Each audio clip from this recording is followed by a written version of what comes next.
Hey everyone, today we're going to be going over the S130 280ZX rear differential mount that we offer.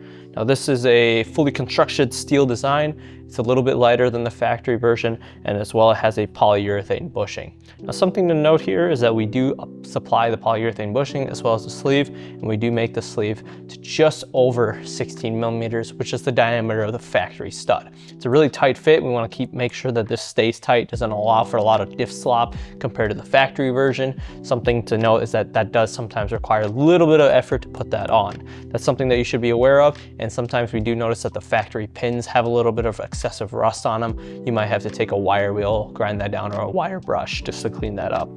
Besides that, it's a really straightforward install. We do have the holes designed to allow for both the R180 differentials as well as the R200s, which is more common on the 280ZX, although some versions did come with the R180. So the next part is gonna be the color. Now this color the customer chose is a wild lilac from Prismatic Powders. We do offer a ton of other powder coats that you can choose from, but if you wanna watch a detailed video on the different colors that we have, take a look at the video up here for our different powder coat options, and take a look at the video down here for an installation on how this goes onto the ZX. Thanks for watching. If you have any other questions, give us a call or shoot us an email.